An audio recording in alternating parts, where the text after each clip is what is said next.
sejam muito bem-vindas ao podcast Lideranças Diversas, patrocinado pela CNH Industrial, Lear, Meritor, Renault, TE Connectivity e Toyota. Aqui vocês irão conhecer histórias de grandes profissionais do setor automotivo e da mobilidade e seus desafios no setor e, claro, também na diversidade. Falaremos com mulheres, falaremos com negros, LGBT e mais, PCDs, jovens, 50 a mais e muitas vezes, claro, com profissionais que se enquadram aí em muitos desses eixos ao mesmo tempo. A ideia aqui é te inspirar e também, claro, mostrar curiosidades sobre suas vidas e suas carreiras. Hoje a minha convidada é uma liderança feminina do mundo do agronegócio. Vejam só, estamos pela primeira vez recebendo uma pessoa aqui, uma profissional, uma liderança do agronegócio. Estou felizona, estou curiosa aqui para saber um monte de coisa. Ela é economista e administradora, com pós-graduação também em ambas as áreas e MBA em agronegócios. Desde 2013, ocupa o cargo de diretora de assuntos governamentais e institucionais da AGCO, ou AGCO, como eles falam internamente, e também ocupa aí a vice-presidência da Anfávia, né? E também é presidente da rede Conectar Agro. E eu estou muito, muito feliz e honrada de receber você aqui, Ana Helena de Andrade. Que honra! Seja muito bem-vinda. Oi, Paula, obrigada. É um prazer estar aqui conversando com você e podendo trocar ideias sobre a vida das mulheres aí nesse mundo apaixonante que é o agronegócio brasileiro. Que bom, que bom. Acho que a gente tem bastante coisa para trocar aqui. Eu estou bastante curiosa. Quero começar aqui falando, entendendo um pouco sobre a sua carreira, sobre como que você chegou e se apaixonou tanto aí pelo agronegócio. Conta pra gente. Bom, minha carreira, né, formação acadêmica você mencionou, mas eu diria assim, minha carreira começou numa entidade de classe e ela foi naturalmente se encaminhando para essa área de assuntos governamentais. Eu comecei trabalhando na ABMAC, que é a Associação Brasileira da Indústria de Máquinas e Equipamentos, quando eu tive meu primeiro contato com o setor de máquinas agrícolas. Um setor sempre dinâmico, sempre procurando inovações, não só no processo produtivo fabril, quanto no processo de produção agrícola e também trabalhando muito o arcabouço institucional. A área de assuntos governamentais e institucionais está muito ligada ao meio ambiente onde os negócios acontecem, ao ambiente onde são feitas as negociações, regulamentações, tudo que dá a base para a geração das oportunidades de venda, de compra e de aumento de produção e produtividade. Da Abimac eu fui convidada por uma empresa associada para uma empresa exportadora, ainda no setor automotivo, um elo do setor automotivo, que é a prensa Schuller, que faz prensas para fabricação de veículos para o Brasil, mas principalmente para a exportação, atendendo uma demanda global. Isso foi talvez o meu contato com o setor automotivo inicial. Da Schuller, eu trabalhando já com assuntos governamentais, entendia que eu devia ter uma experiência em governo para estar do outro lado da mesa de negociação. E fui trabalhar no governo do Estado de São Paulo, trabalhei no período da criação da Invest São Paulo, agência de fomento de produtividade, de atração de investimento, que muitas empresas do setor automotivo têm relacionamento, envolvimento.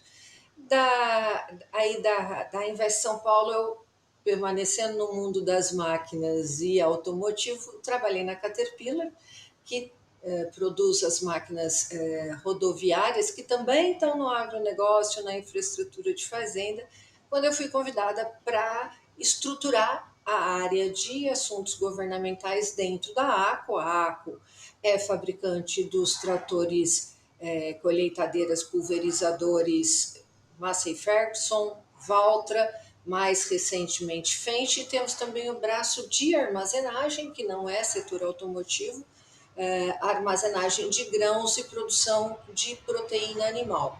Então, Aí sim eu mergulhei de fato no setor agro, no agronegócio, nesse elo que é um dos tripés, dos pilares do tripé que alavancou a produção agrícola brasileira, ao passo que mudamos, né, de importador de alimentos para exportadores, a máquina é um desses pilares. E você está aí na empresa faz 10 anos, praticamente, né? É, E completando 10 consegue, anos que passaram continua, rápido. 10 anos passam voando, gente. E você consegue ainda encontrar, assim, realizações, desafios dentro de uma empresa, estando há tanto Nossa, tempo aí? Como é que é? com certeza. E eu diria que talvez essa seja um dos aspectos mais motivadores de trabalhar na área que eu trabalho. Assuntos governamentais e institucionais não tem rotina e não tem momento que você fala, bom, agora é mais do mesmo. É sempre desafiador, sempre são desafios novos, oportunidades novas. E eu diria assim, talvez seja relevante explicar o que é uma área de assuntos governamentais e institucionais. É óbvio que é uma área que trabalha com temas já existentes, regulamentações, por exemplo, regulamentações de emissão, regulamentação de comércio exterior, mas também trabalha alterando o ambiente de negócios.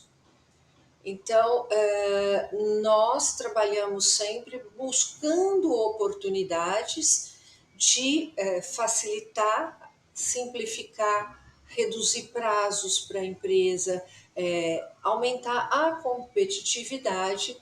E um aspecto muito interessante é que isso, em geral, envolve um grupo maior de empresas. Quando nós trabalhamos, por exemplo, para uma simplificação tributária, essa simplificação não é para a agroempresa que eu trabalho, é para todas as empresas que produzem o mesmo tipo de produto, no caso específico, o mesmo tipo de máquinas.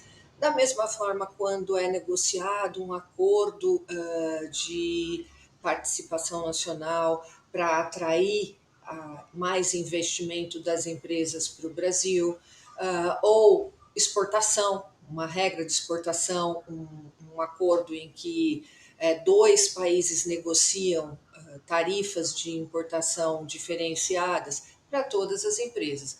E, em paralelo, obviamente, tem aqueles assuntos que tocam a própria empresa, muitas vezes ligados a acesso à fábrica, a melhoria de vias para a produção escoada, à fábrica, porque as nossas máquinas são muito grandes. Então, a gente tem uma gama de assuntos muito ampla, e uma gama de oportunidades também muito ampla. Então, quando a gente endereça uma oportunidade, você se foca em outra, e aí é um novo desafio, um novo estudo, um novo aprendizado, algum tempo de trabalho. Eu digo que uma das coisas que eu aprendi na minha carreira foi dominar a ansiedade, Boa. porque O que é o não mal tem do século. mal do século e não adianta trabalhar pensando que eu vou ter uma solução, eu vou lá para uma reunião e volto com a solução. Então, nós sempre temos um tempo de maturação do que você está objetivando. Seja uma regra de financiamento, seja uma regra de exportação, seja uma regra mais técnica em termos de segurança do operador de máquina, segurança na fábrica, tudo tem um tempo de maturação. Então, a Uhum. ansiedade é alguma coisa que a gente tem que manter sob controle. Sem dúvida. E quando você tem uma troca de governo, o desafio triplica? Começa-se do zero, as negociações, como é que funciona? É um pouco, tem um período de adaptação mais desafiador, nessa relação? E eu ainda coloco mais uma coisa aí dentro dessa pergunta, porque Você também é uma liderança feminina, né, que trabalha no agro, que também é um ambiente masculino, com conexão no automotivo, que também é masculino, e com política, que também é um ambiente masculino, né? Como que é esse desafio aí também? Bom, você pontuou bem os nossos. O meu segmento, dividido aí em várias frentes de trabalho, é muito masculino, mas eu diria que isso é geral, né? A gente tem poucos segmentos em que a participação da mulher está refletida. O percentual de mulheres brasileiras tem, por exemplo, em algum segmento que está da mesma forma representado. Nós estamos longe disso, hoje ainda o percentual de mulheres na maior parte dos segmentos é muito menor, no que eu estou também, e esse relacionamento com o interlocutores masculino é parte do nosso dia a dia. Em geral, muitas vezes eu estou sozinha ou quase sempre as mulheres são minoria na sala. Isso é uma realidade que nós vamos ter que temos que encarar. Eu acho que eu comecei já há algum tempo e foi um caminho. As mulheres que estão começando agora pegam uma nova situação, mas eu não acho que a gente vai ter uma participação igualitária nem na próxima geração de profissionais. Uma sociedade Infelizmente. se muda para alterar uma sociedade são muitos anos, muitas Não podemos gerações ter e muitas ansiedade nesse tema batalhas. também, né? Não podemos. Eu acho que não seria positivo nem para nós, mulheres, e nem para o ambiente onde ela vai se inserir. Agora, respondendo sobre troca de governo, sim, é um momento que a gente tem que conhecer pessoas, conhecer estruturas, porque não é alteração de pessoas, é alteração de estruturas, de organizações, muita reorganização dos órgãos governamentais, tanto na federação, né, quanto também nos estados. Então, a gente precisa entender primeiro essas responsabilidades, aquilo que era responsabilidade de um determinado órgão nos governos anteriores passou a ser de outro, então é bastante importante entender como fica o governo agora e, obviamente, também entender quem é que ocupa cadeiras. Mas quando a gente está falando de relacionamento governamental no nível da empresa ou de associações de entidades de classe, obviamente você carrega a bagagem dos anos dedicado a isso e também os relacionamentos construídos ao longo do período aí, ao longo do período com o qual a gente se relaciona com o assunto. A gente tem troca de governo, troca de pessoas, mas você tem também um corpo técnico que normalmente é muito forte, tanto no nível federal quanto nos estaduais, que permanece, mas a gente tem que saber aí permanece a pessoa com onde e com qual responsabilidade. Então, sem sombra de dúvidas, é um momento de conhecimento, de aprendizagem, de reconhecimento de responsabilidades e até de localizações, porque alguns assuntos estavam, por exemplo, no ministério, agora estão em outro, então até fisicamente muda, né? Mas é parte da nossa vida. Eu não vejo isso com pesar, não. Eu acho que sempre é uma oportunidade de estabelecer outros relacionamentos, outros objetivos e trabalhar de uma maneira produtiva.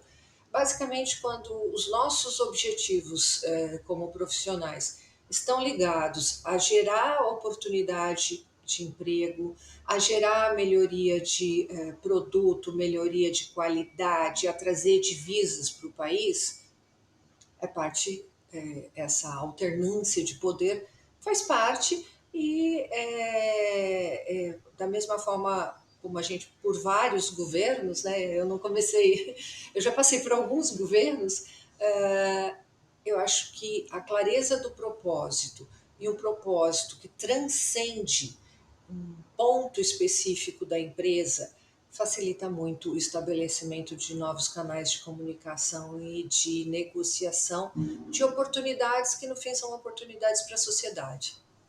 Sem dúvida. E a gente vai falar um pouco sobre isso agora, né? Porque eu tenho alguns números aqui, eu quero entrar um pouco nessa história e conhecer um pouco mais do Conectar Agro, mas o agronegócio hoje ele corresponde mais de 25% do PIB, né? E apesar de ser aí um setor de extrema, né, importância para o Brasil, eu tenho certeza de que há grandes desafios aí para o seu crescimento, aumento de produtividade, e um desses desafios é a conectividade, né?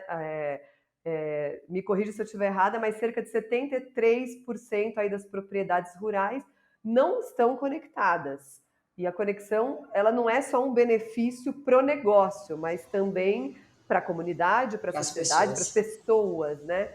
Enfim, e hoje você é Perfeito. presidente do Conectar Agro. Conta um pouco sobre essa iniciativa, sobre essa rede, as conquistas que vocês já realizaram e o que vem aí pela frente. Paula, se você está correta, o agronegócio, respondendo aí, muito breve por 30% do PIB, mas hoje em 28%, ao mesmo tempo que toda essa geração de riqueza, de renda, de oportunidade de trabalho e de tecnologia está acontecendo no campo, por outro lado, infraestruturas relevantes não estão disponíveis para o agricultor.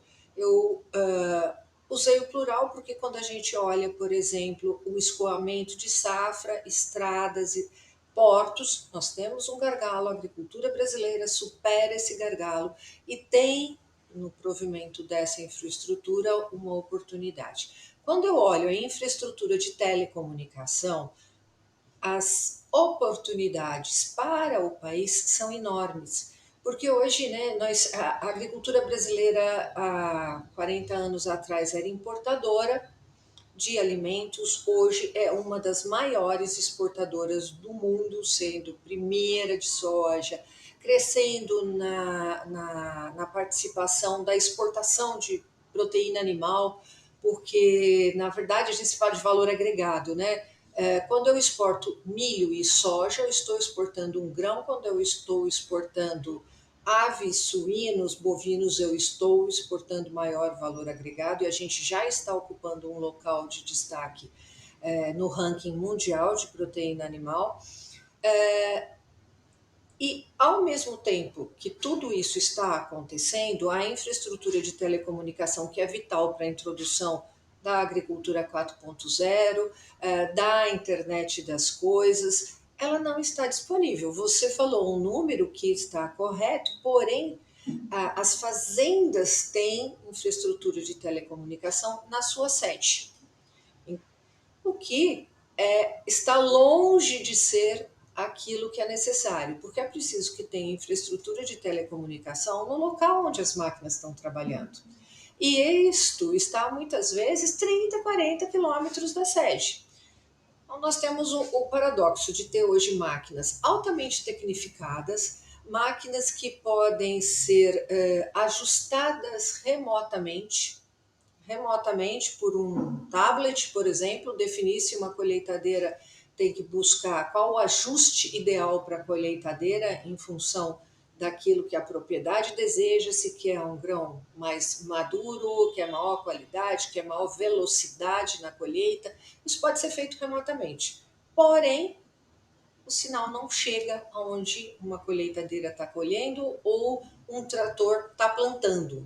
A tecnologia de tratores e plantadeiras hoje é muito grande. Agora, não basta a gente disponibilizar essa tecnologia na máquina se no seu processo na sua atividade produtiva, ela não consegue aplicar. E E onde que está o gargalo dessa conexão? gargalo está na falta de redes de telecomunicação. Então, faltam torres, estações próximos, espalhando o sinal, né? A gente vê nas estradas, é o lugar mais fácil de ver, várias torres com as estações, elas espalham o sinal por um ângulo, por um raio, que pode chegar a 30 mil hectares. Mas se eu não tenho a rede, não tem conectividade. Então não tenho a torre, não tem sinal para espalhar, a máquina ela trabalha Sem a surda ou capacidade cega. máxima, né? É. É, E exatamente, quem que ela está deveria fazer esse subutilizada. investimento? É um investimento público-privado? Bom, o investimento em telecomunicações, como é que ele funciona? O governo federal, que é o detentor do domínio, ele é, autoriza, ele concede, a palavra tecnicamente é essa, ele concede a exploração da frequência, né, as ondas de telecomunicação são disponibilizadas em determinadas frequências e ele concede ao setor público a exploração dessas ondas. É o que a gente vê, leilão do 4G, leilão do 5G. O que é o leilão? Autorizar que seja explorada essa frequência. E o modelo das empresas de telecomunicação, como o da empresa para a qual eu trabalho, como para todas as empresas, é um modelo que tem que ser economicamente viável. E até esse momento, o que aconteceu? As empresas de telecomunicação cobriram, e a gente tem cobertura no Brasil em todas as cidades, onde havia maior população. Então, ao fazer a cobertura numa cidade, eu tenho possibilidade de espalhar e comercializar os planos para milhares de pessoas. Quando eu cubro uma área de produção agrícola, a densidade populacional é menor. E aí a prioridade, o modelo de negócios das telecomunicações foi cobrir aonde eu vou ter pessoas, vou ter retorno do investimento e vou atender a população. Porém, hoje o campo, até em função dessa pujança econômica, da tecnologia, do potencial que existe, a produção agrícola brasileira ela pode ter um salto muito grande só com o uso da telecomunicação e conectividade das máquinas e de dispositivos. Qual seria esse impacto, mais ou menos, em valores ou em Olha, percentual de crescimento aí da produtividade? não é errado dizer que a plena potência e a aplicação total do potencial tecnológico, a produtividade pode crescer de 70% a 100%. O Uau! que é isso? Eu ter o campo conectado, ou seja, local onde tem produção agrícola, eu ter, por exemplo, um trator que sai com um mapa de plantio, ele conseguir aplicar esse mapa de plantio. Muitas vezes, assim, as pessoas não têm noção da complexidade da tecnologia que está no campo e o agro ainda passa por ainda tem um estereótipo, mas hoje é assim, é um trator, ele sai com um mapa de plantio, se ele acessar sinal, ele é autônomo, completamente autônomo, ele tem um operador, mas ele vai seguir o mapa ah, e vai usar o máximo do terreno possível, porque terra é algo bastante caro, vai aplicar sementes, que é outro insumo caro, e vai ter a máxima produtividade. Como que funciona hoje? Se o trator não tem telecomunicação, caso por algum motivo, aí ele vai depender mais do operador, ele sai da rota de plantio. Ele está capturando as informações no pendrive. Aí no fim do dia vai se saber que fez errado. Mas aí já está feito. Aí já está feito e não tem como ir lá e fazer uma correção. Essa vou chamar de primeira fase. Quando a gente fala de plena aplicação tecnológica, eu estou falando de um trator que está totalmente monitorado, uma plantadeira que também tem toda a tecnologia para respeitar espaçamento entre uma semente e a outra semente, não colocar duas sementes ao mesmo tempo, que tudo isso é perda de produção. Esse conjunto de máquinas está, por exemplo, interligado a uma estação pluviométrica. E aí, se eu vou ter uma chuva daqui a uma hora, não é sensato plantar agora. Então, essa produção é suspensa. A mesma coisa vale para um pulverizador. Se eu estou espalhando qualquer defensivo agrícola e eu vou ter um vento, não é a hora ideal. Falando, por exemplo, nos próprios defensivos, né? E defensivo é o remédio da planta. É isso. Se eu vou colocar o remédio, eu não preciso, eu tenho que colocar o remédio na planta que está doente, não em todas as plantas. A conectividade permite essa detecção e aplicação localizada. Quando eu faço isso, obviamente, eu maximizo o uso do insumo. Maior produtividade, eu curo a planta doente, quando for colher, a produção é maior. E, assim, eu sou muito apaixonada pelo tema e você fica à vontade para me cortar, mas vale, por exemplo, para. Vamos trazer aí o braço final, que é colheu, os grãos estão colocados num caminhão, aí outro segmento do setor agrícola. Com conectividade, é possível gerenciar esse transporte para que ele chegue ao porto, por exemplo, no tempo exato em que o trator vai estar. Quer Com dizer, você otimiza a conectividade, logística a também. logística, o impacto na logística é muito grande, porque muitas vezes, e quem passa pelas estradas vê o caminhão com o transbordo parado, dois. Para quê? Faltou uma gestão da frota para que tivesse só um. Agora, o Então, você desafio nisso tudo, eu acho que tem muitos ganhos aí, e a Conectar Agro, que é uma rede, né? Conta um sim, pouco assim, o propósito disso tudo e quais isso. soluções vocês buscam dentro dessa rede e resultados que vocês já colheram, porque eu acho que tem um impacto aí também, além de negócio, um pouco social também aí no meio, Muito, né? muito, muito, muito. O Conectar Agro tem uma história interessante, porque nós somos empresas, elos do agronegócio, que nos deparamos com o mesmo problema. Então, por exemplo, é o trator que não funciona a plena tecnologia, o software de gestão de produção que não é plenamente utilizado, e aí nós começamos entre nós discutir, e nós somos, por exemplo, quem faz parte do Conectar Agro no setor de máquinas, nós, a CNH, a Jato. Nós concorremos no mercado, mas uma deficiência do ambiente fazia com que todos nós tivéssemos problemas. Assim como, por exemplo, a Iara, que tem sistemas de gestão, não conseguia aplicar os sistemas no uso do defensivo, a Trimble, a Solinftec, todos nós não tínhamos uma infraestrutura para aplicar a tecnologia que nós desenvolvemos nas fábricas. E aí, nesse debate de como é que a gente vai fazer, né? É um modelo privado, concessão privada, nós fomos buscar empresas para discutir isso. Que empresas? Empresas que fabricam os componentes necessários, as estações, os dispositivos e empresas de telecomunicação.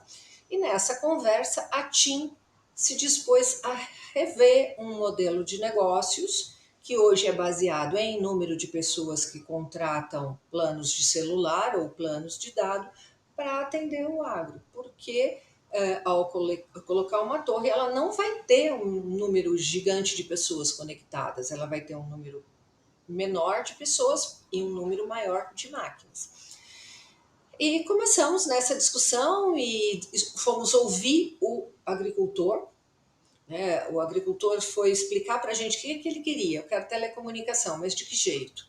Então ele trouxe o input que ele queria uma rede que fosse aberta, que ele não precisasse ter engenheiro de telecomunicação na fazenda. Eu brinco sempre que é não contratar um agrônomo e contratar um engenheiro de telecom. Não é isso que ele queria.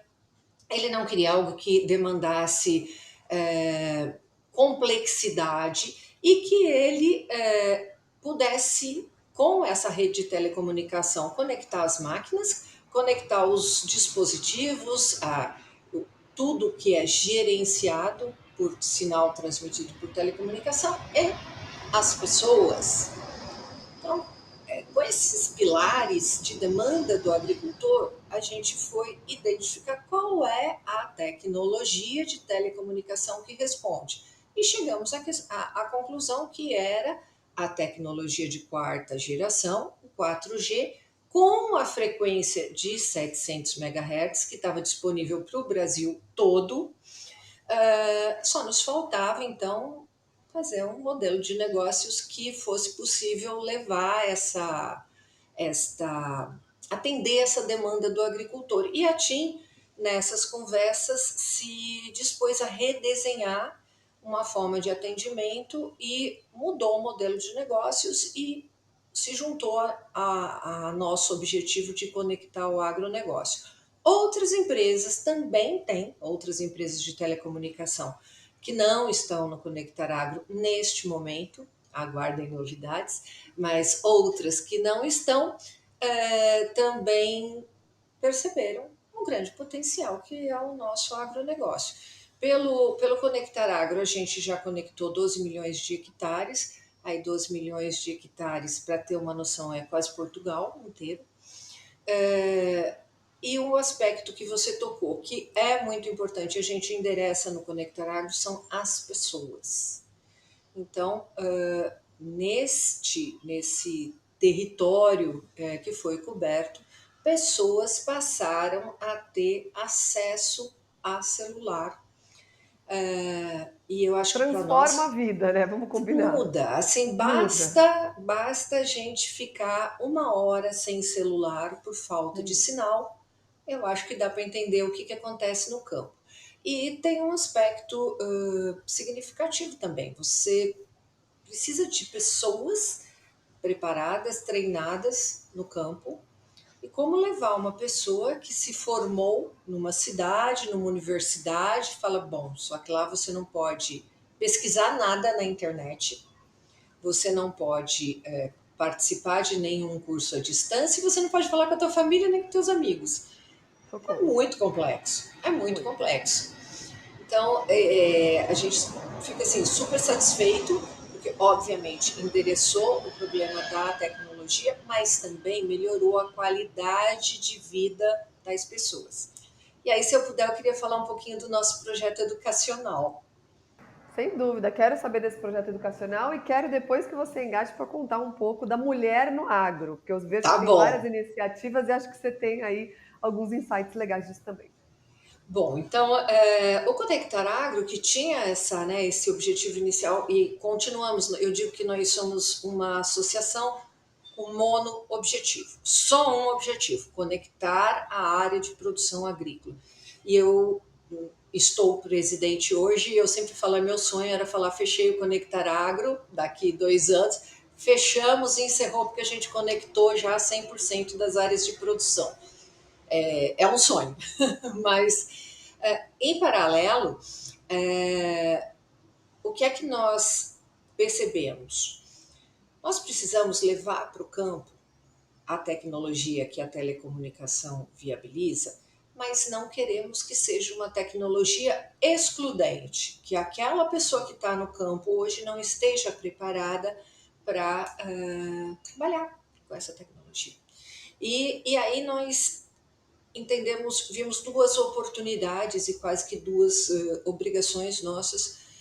Uma é preparar, desenvolver em conjunto com as fazendas que têm telecomunicação, treinamentos para habilitar os seus trabalhadores para usar essa tecnologia. Então, esse é o que a gente chama a qualificação profissional, em que nossas empresas do Conectar Agro estruturamos junto com as fazendas uma grade de treinamentos e vai lá e é feito treinamento do operador. Então, aquela pessoa que trabalhou lá nos primórdios com um trator com marcha, porque hoje, né, trator é automático, ele aprendeu a usar o trator automático e hoje ele também tem que aprender a trabalhar com as telas para tirar toda a produtividade que é possível. É isso que a gente faz, a gente qualifica o profissional que já está no campo para usar o novo. E, em paralelo, nós percebemos que não basta levar a conectividade para as pessoas só usarem como comunicação, usar só o WhatsApp, falar agora a escola conectada. Não é só para usar o WhatsApp. O WhatsApp é ótimo. E no campo ainda eu diria que telecomunicação é segurança. É eu chamar uma polícia quando eu percebo um roubo. Mas nós começamos a avaliar a questão da escola rural. Escola rural, né, é uma escola que muitas vezes tem que lidar com vários alunos de vários anos, né? Então eu tenho lá uma criança que está no primeiro ano, uma que está no segundo, uma que está no terceiro, e às vezes tem uma professora só. Às vezes tem um transporte para ser feito, mas às vezes não. A escola cede uma área e os professores, de uma maneira heróica, conseguem ensinar. Agora, quando a gente olha o que acontece na cidade, a gente tem um gap aí. Então, nossa visão foi: primeiro, eu preciso dotar a conectividade, e, em segundo lugar, que ela sirva de instrumento para a educação. Educar também as escolas para o uso da telecomunicação. Primeiro, é preciso saber o que tem que ter na escola, trazer uma professora para, olha, existem essas oportunidades, estas plataformas, até as plataformas de pesquisa, como pesquisar e como motivar. Então, esse é o nosso segunda vertente da parte de educacional, e eu não nego que é uma que eu acho apaixonante.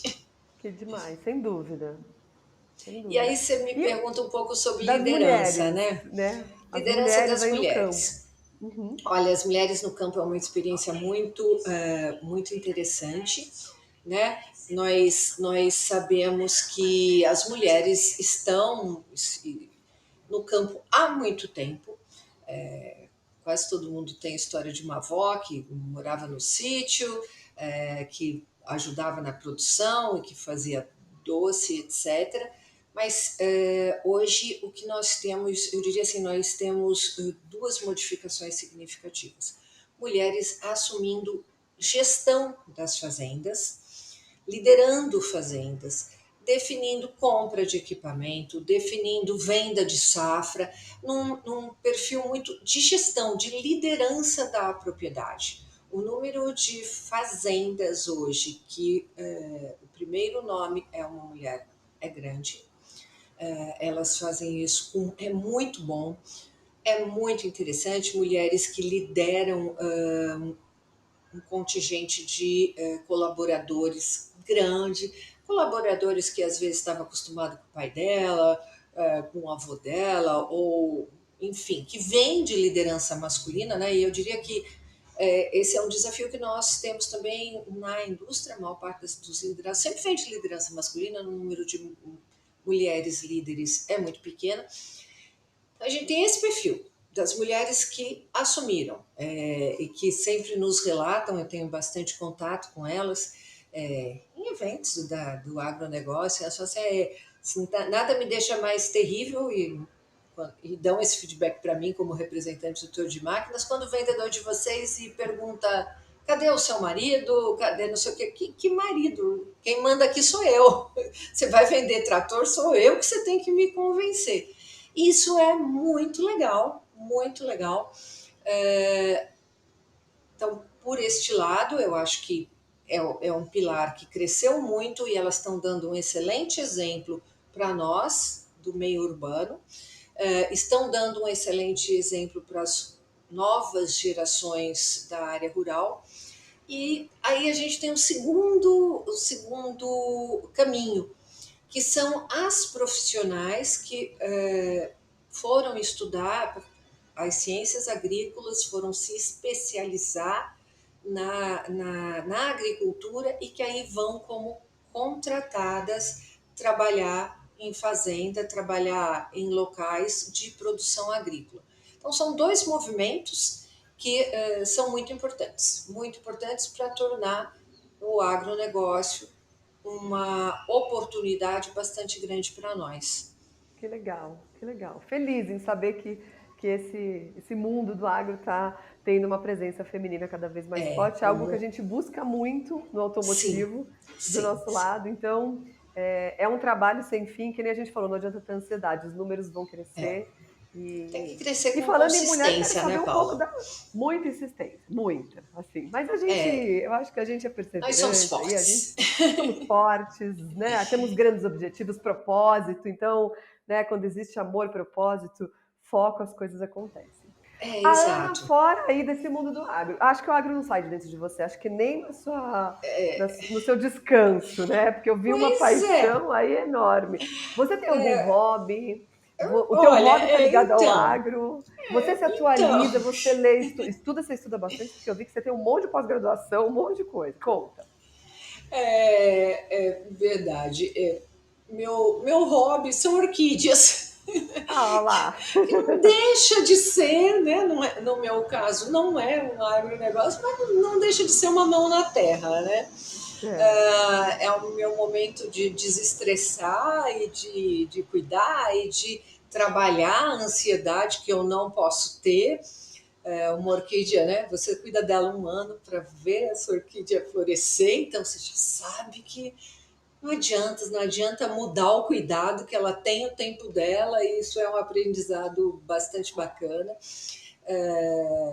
Eu acho são várias coisas. Você aplicar o conhecimento, você cuidar, você aguardar e ver o florescer, e depois saber que aquela flor dura pouco, que você começa tudo de novo. Isso eu acho que tem muito a ver com a minha vida, até com a atividade, né, de relações governamentais e institucionais, que é assim, você resolve um problema, fica meses se dedicando a ele, anos se dedicando a ele, quando resolve é uma alegria gigante. E aí daí você fala, Adorei, agora adorei a comparação. É verdade. vamos começar de novo. E aí, paralelamente, eu gosto, obviamente, muito de estudar, mas eu acho que para nós mulheres o desafio de estudar e de aprender, seja em curso, seja no que está disponível hoje nas plataformas, é algo que a gente não pode abrir mão. Eu acho que no cenário que nós vivemos hoje, uma mulher tem que estar sempre muito, muito bem preparada. E uma das formas de estar bem preparada é aprendendo. Então, eu diria que primeiro é ter a mente sempre aberta a aprender, sempre, sempre, sempre, sempre. Essa abertura para aprender, para receber, para assimilar, assimilar o novo, e esse é um desafio geral, né? A velocidade das mudanças é muito grande, a gente tem que assimilar isso e buscar a sua utilidade, onde é aplicável para o que a gente faz, para a empresa que a gente trabalha, para o país que a gente vive. E isso passa por diferentes caminhos. Estudar formalmente, eu gosto muito de estudar formalmente, pelo relacionamento, por encontrar pessoas, por ouvir ideias, mas também acho e gosto de aprender sozinha, acessando as coisas e buscando especialidades que eu não tenho. E acho que um exemplo, já que a gente está falando de conectar agro, né, é essa questão. Em determinado momento, as máquinas precisavam de conectividade, de telecomunicação, e eu tinha que trabalhar o ambiente institucional que melhorasse o ambiente onde as máquinas trabalham. E aí eu tive que aprender Sem telecomunicação. dúvida. O que é 700 megahertz, o que é, enfim. E isso também é uma coisa que me motiva. É o saber, só sei que nada sei. Só E sei que aí nada sei. a cada momento é buscar saber de novo para no momento seguinte não saber nada. A Eu acho gente que tem que você morrer aprendendo, né? Acho que a gente tem morrer uma jornada aprendendo, de aprendizado aí até o que final da vida, né? exato, que é o legal que nos garante a juventude. A É partir isso, do momento que a gente para de aprender, aí a gente envelheceu. é A isso. gente vai Sem envelhecer. dúvida. Então, manter-se o tempo todo ativo aprendendo é o que nos garante ter esse ânimo, esse entusiasmo para permanecer jovem. É isso. Eu acho que juventude é muito um estado de espírito, né? Então, Muito. eu busco sempre isso. Uma coisa, Paula, que eu estou devendo para você foi quando você perguntou sobre se a solução do agro telecomunicação é público-privado. Eu falei bastante das soluções privadas, mas eu queria fazer um acréscimo. E talvez aí até fique para quem está nos ouvindo mais fácil entender o que faz uma pessoa de assuntos governamentais e Vamos institucionais, porque lá. não é um engenheiro de telecom. Então, quando a gente fala de telecomunicação e um modelo privado, eu certamente endereço eh, grandes propriedades, em que um produtor ele tem uma área grande, ele faz uma avaliação de custo e benefício e ele fala, eu vou investir, vou pagar uma taxa de instalação para telecomunicação e eu vou ter um retorno, e às vezes esse retorno é em menos de 18 meses. Ele toma uma decisão empresarial. E aí a gente se depara com outro problema, que são as pequenas propriedades que não tem um grande agricultor para puxar o investimento. Quando o grande produtor instala uma torre na sua fazenda e ele vai cobrir 30 mil hectares, ele beneficia os pequenos também. Agora, num lugar que eu só tenho pequenos produtores, esse modelo é mais difícil de aplicar. E aí é que entra o poder público. Aí é que entram os diferentes governos, que pode entrar num nível municipal, estadual ou federal. Esta lacuna só poderá ser coberta por políticas públicas.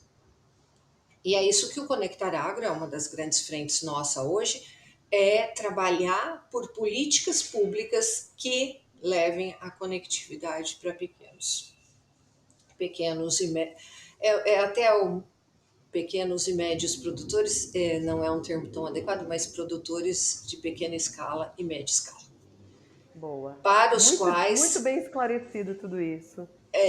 para esses produtores, a conectividade é ainda mais disruptiva do que para os grandes. Vou torcer muito pelo Conectar Agro, para que cresça, e que Contamos nem você com falou, você. para que a gente, de alguma forma, daqui 2 anos, não precise falar de diversidade. Eu sei que não vai ser em 2 anos, a gente vai precisar de mais tempo. Não Se for precise 2 ter uma gerações, tá rede, bom. né? É isso. Ana, para a gente finalizar, eu amei nosso papo, mas eu queria que você finalizasse aí falando um pouco sobre qual que é o grande legado. Acho que todos nós, né, chegamos num momento de carreira que a gente pensa, putz, isso aqui tem que ter um propósito, eu quero deixar um legado. Qual que é o legado da Ana? Olha, eu acho que meu legado foi ter aberto estas oportunidades, essas, quando eu olho, né, tudo que eu já passei, tudo que foi, todas as negociações e criações de políticas públicas que eu já tive envolvida, sendo uma mulher, sendo sempre uma mulher, eu acho que manter a característica da personalidade feminina é uma coisa importante. É, Tendo feito isso sempre baseado, buscando pautar a minha atuação profissional em fatos e dados, em apresentar participar de qualquer negociação, entendendo os limites do outro lado, dos limites de quem está naquele momento representando o poder público e auxiliando esta pessoa com informações, com subsídios técnicos, para que ela se sinta segura e confortável para defender, para criar a política pública pelo qual eu estou trabalhando. Quando eu falo eu estou trabalhando, não quer dizer eu estou sozinha trabalhando, mas eu estou algumas vezes sozinha, buscando coisas pela ACO, mas muitas vezes com meus colegas de entidade de classe. Então, eu diria que, sumarizando, né, o legado que eu gostaria de deixar aí para as mulheres que vierem agora, que começarem a trabalhar agora e que vão ter a responsabilidade de trilhar um caminho daqui para frente, é esse. É sempre possível você trabalhar com as suas características. A diversidade ela é produtiva na medida em que eu coloco pessoas diversas, que continuam sendo diversas. Colocar diversos para ser homogêneo, a gente não ganha nada. Então, a gente preserva as nossas características de mulher a serviço de um trabalho muito profissional, trazendo os pontos que passariam desapercebidos ou não seriam endereçados se o grupo não fosse diverso, fosse homogêneo. Sempre de uma maneira extremamente técnica, extremamente bem embasada, e sempre, eu digo, preparada para 5 porquês. Para as mulheres sempre serão feitas 5 perguntas de porquê. Não necessariamente isso vai valer para os homens, mas esteja sempre preparado para 5 porquês. Adorei, muito, muito, muito bom. Chegou aqui ao fim, nosso papo Passou delicioso. até rápido, Adorei. Paula. Passou muito rápido. Eu ficaria aqui horas conversando. Eu mal consegui fazer todas as perguntas que eu pessoalmente gostaria de saber mais sobre o agro, mas enfim. Não, quem Então sabe um chegamos ao outro fim. dia. Num Eu outro dia. te convido muito para nos visitar, conhecer as empresas do setor e visitar a gente na AgriShow. Convido também aos ouvintes para que tenham a oportunidade de conhecer esse universo incrível que é o agronegócio e as máquinas agrícolas. Eu tenho Estarei, já aceitei esse certeza que vai convite. Tenho certeza que você vai voltar falando foi uma surpresa. Ai, que bom, que bom. Quero. Estarei aí fazendo essas visitas, estarei na AgriShow, estou devendo a saída na AgriShow já faz tempo. Ah, vou te E lembrar mais perto. me lembra. Muito bom, muito bom. Hoje nós conversamos, então, com a Ana Helena de Andrade, diretora de Assuntos Governamentais e Institucionais da ACO, ou a GCO, né? A gente tem essas duas maneiras aí de falar, Soluções Agrícolas, vice-presidente da Anfavea e presidente dessa rede incrível que a gente conheceu aí, que é a Conectar Agro. Ana, querida, super obrigada por estar aqui com a gente, compartilhando aí a sua jornada, e toda essa sua experiência. Foi muito bom. Eu que agradeço, agradeço o convite, a oportunidade e conto com vocês aí na nossa briga pela telecomunicação no campo. Tamo junto nessa Obrigada. briga, tamo junto. Obrigada. Show, Essa é a Paula. série, Obrigada. então, Lideranças Diversas, nosso podcast aqui de Automotive Business, patrocinado pela CNH Industrial, Lear, Meritor, Renault, TE Connectivity, Toyota, uma produção de Automotive Business. Eu sou a Paula Braga, CEO do Automotive Business. Quem edita esse programa é o Marcos Ambroselli, a direção de arte é do Luiz Prado e a nossa trilha sonora é do Chibruski, Guilherme Schildberg. Eu espero vocês no nosso próximo papo. Até lá!